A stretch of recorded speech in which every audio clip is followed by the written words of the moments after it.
Selamat pagi teman-teman. Assalamualaikum warahmatullahi wabarakatuh. Waalaikumsalam warahmatullahi wabarakatuh. Masih lemas. Kita persiapkan dulu diri kita.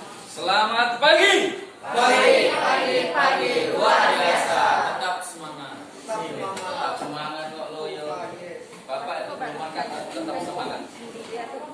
Mari kita berdoa kepada Tuhan Yang Maha Esa atas berkat rahmat-Nya di pagi hari ini kita berkumpul di tempat ini dengan baik, tidak ada yang hilang, semuanya sehat. Mari kita bersyukur dan berdoa kepada Tuhan menurut agama dan kepercayaan kita masing-masing. Sikap sempurna di tempat berdoa mulai.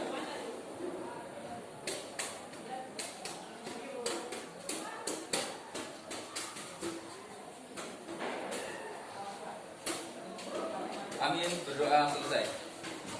Baik, pada pagi hari ini sebelum kita belajar, saya sampaikan dulu tujuan kita belajar hari ini. Karena sesuatu tanpa tujuan itu dia akan abu-abu, tidak jelas. Sebagaimana orang yang berjalan juga kalau tidak punya tujuan dia akan tersesat kemana-mana. Tapi kalau orang punya tujuan, saya mau ke Tanjung Selor, jelas jalannya.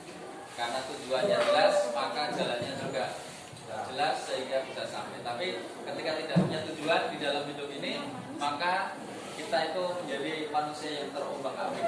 Temennya belok kanan, ikut kanan. Temennya belok ke kiri, ikut belok ke kiri. Jadi dia hanya terombang-ambing oleh keadaan.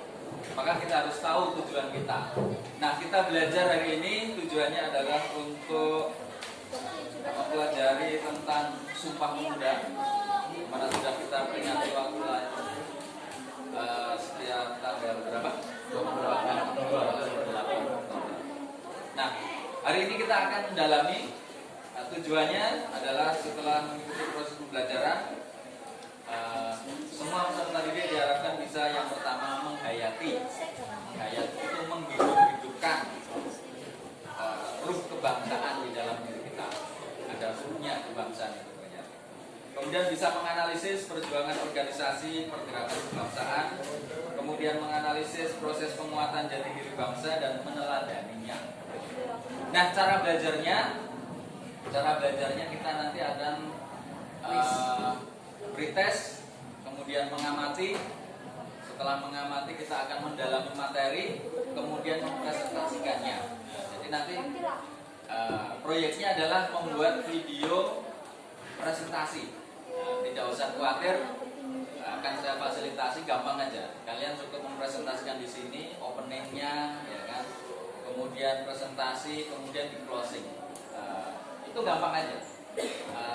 Jadi nanti akan secara otomatis sudah terekam. Jadi nanti video presentasi kamu itu nanti ada presentasi yang kamu sampaikan itu tadi dengan tampilan wajah kamu. Akan langsung tersorot. Ya nanti bisa kita lihat di YouTube, bisa kita share ke sana. Maka ya tidak usah grogi-grogi. Jadi manusia itu harus cerdas, ya kan? Jangan takut salah. Takutlah ketika Anda tidak mau mencoba. Itu yang harus kita takut. Tapi walaupun kita itu dengan keterbatasan, saya yakin semuanya akan bisa. Gitu. Jadi nanti untuk mempresentasikannya, Anda itu nanti memperdalam materinya dengan anagram. Jadi nanti ada lembar tugas, sambil menyelesaikan anagramnya, kita panggil satu orang untuk maju. Jadi satu-satu, pendapatnya aja. Karena kita juga waktunya sudah mepet. Ini mau katanya mau pasnya tanggal berapa tadi? 28. Ini yang tidak masuk ada berapa? 1, 2, 3, 4, 5, 6. Banyak betul? 8. Siapa ini?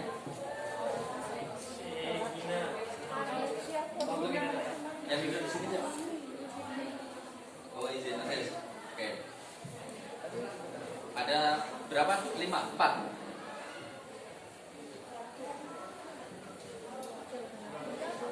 Orang enggak turun. Yang lainnya 2 kan. Berapa? 2 orang enggak turun. 2 orang tidak turun.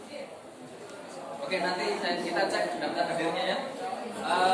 Sebelum belajar saya ingatkan lagi, sudah berkali-kali disampaikan ya, kita menjadi warga Malino ini yang mempunyai tanggung jawab untuk meneruskan pembangunan di daerah Malino itu adalah kita semua.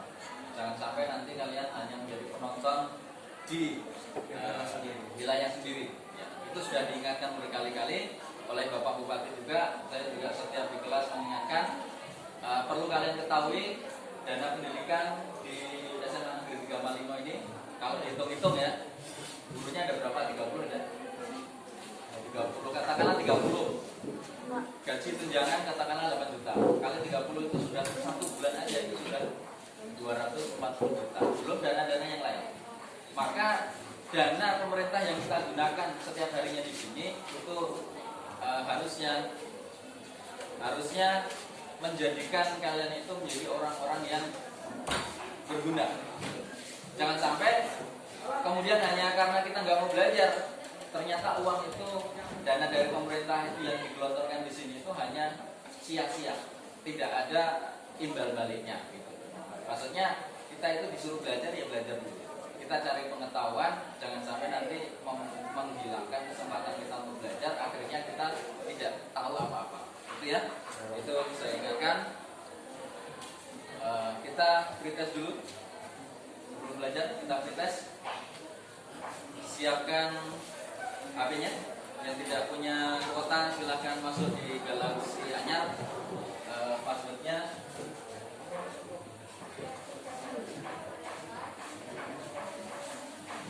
nyambung.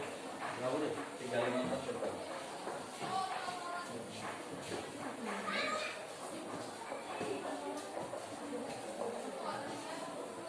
Yang punya kuota ya pakai kuota sendiri. Gini.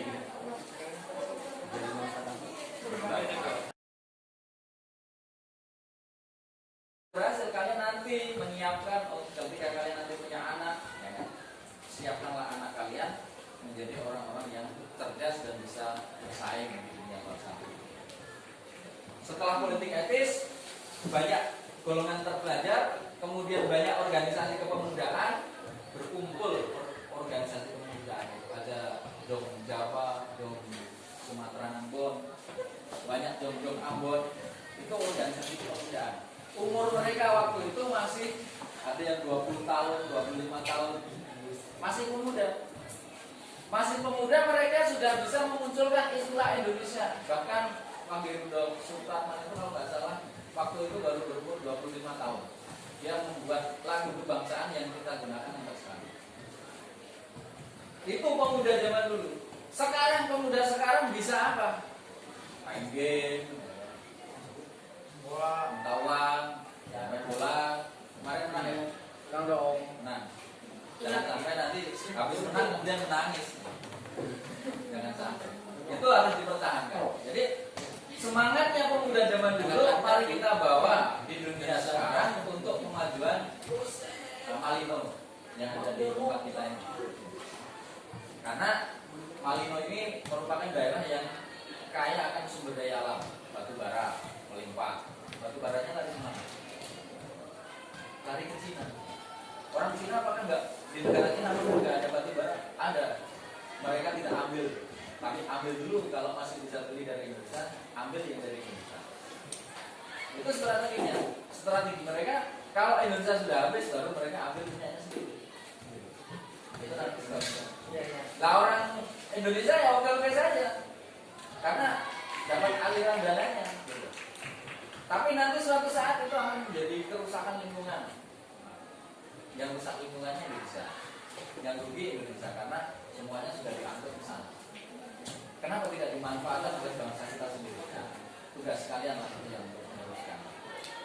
Emas di Gunung Kiau, emasnya melimpah. Yang ambil apakah orang Malino? Enggak. Yang ambil itu para pendatang yang masuk ke hutan sana.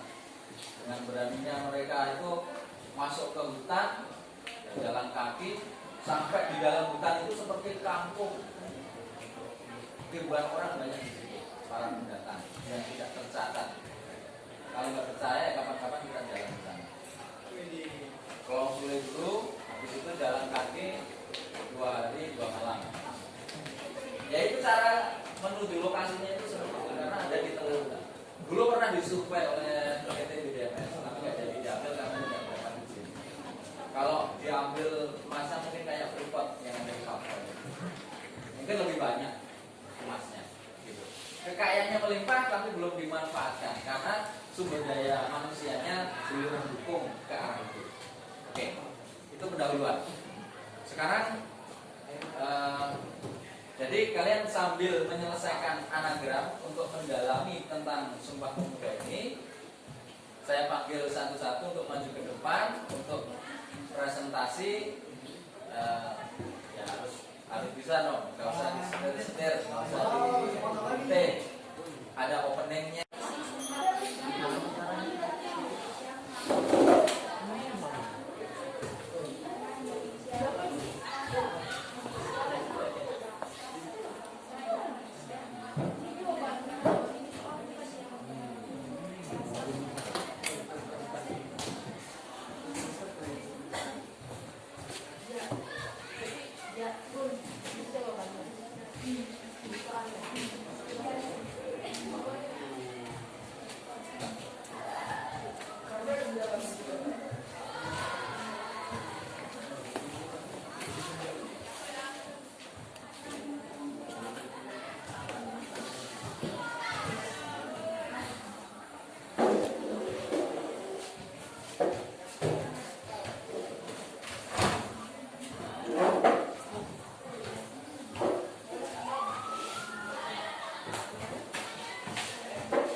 Selanjutnya dari latar belakang Gerakan Pemuda adalah berganti nama menjadi Jong Java. Selain Jong Java, organisasi pemuda lainnya adalah Jong Sumaterane, Bon, Jong Ambon, Jong Minahasa, Jong Cileres. Pada Kongres Pemuda kedua, tanggal 27 sampai 28 Oktober 1928 menghasilkan Sumpah Pemuda. Isi dari Sumpah Pemuda yaitu: pertama, kami putra dan putri Indonesia mengaku pada rakyat satu, tanah Indonesia. Kedua, kami putra dan putri Indonesia mengaku berbangsa satu, bangsa Indonesia. Kami putra dan putri Indonesia menjunjung bahasa persatuan, bahasa Indonesia. Sekian, terima kasih.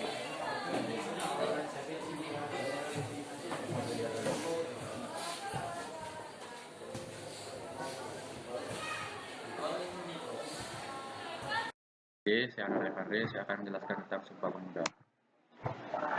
Latar belakang gerakan Sumpah Pemuda. Bermunculan organisasi pemuda yang masih menunjukkan sifat kedaerahannya. Organisasi pemuda yang pertama kali muncul adalah Trikro Darmo yang didirikan R. Satima Wirso Sanjoyo pada 1915. Selanjutnya berganti nama menjadi Jong Java. Selain Jong Java, organisasi pemuda lainnya adalah Jong Sumatera Bon. Jong Ambon, Jong Minahasa, Jong Celebes. Pada Kongres Pemuda kedua, tanggal 27, tanggal 27 sampai 28 Oktober 1928 menghasilkan Sumpah Pemuda.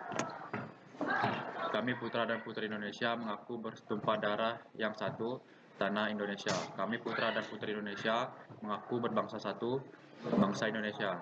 Kami putra dan putri Indonesia menjunjung bahasa persatuan, bahasa Indonesia. Terima kasih.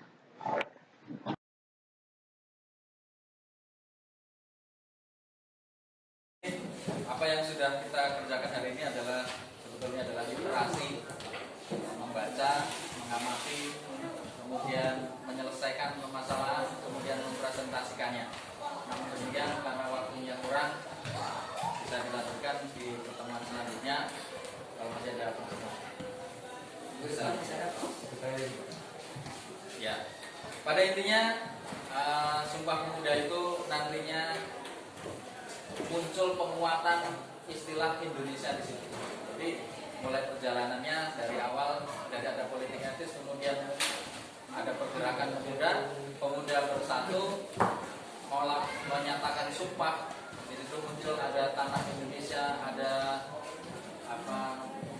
yang terakhir adalah bahasa Indonesia. Itu kemudian mengerucut nanti menjadi perjuangan yang lebih konkret melalui politik dan pergerakan nasional. Nah, itulah makanya kita sebagai seorang pemuda jangan loyo untuk berkontribusi terhadap negara kita.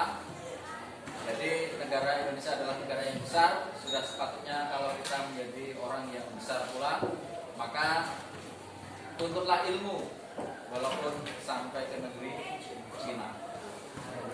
Banyak beasiswa. Nanti setelah lulus ada namanya beasiswa afirmasi pendidikan tinggi. Bisa kita daftar ke kompetisi dan akan dibiayai dari awal sampai selesai, termasuk uang sakunya, termasuk kosnya. Itu ada. Malino ada namanya afirmasi pendidikan tinggi. Maka tetap semangat, jalani hidup ini dengan semangat, jangan mudah menyerah, jangan terbawa arus, jangan terpengaruh oleh pengaruh yang tidak baik. Dari saya mungkin saya akhiri, sekian, terima kasih. Selamat pagi. Pagi.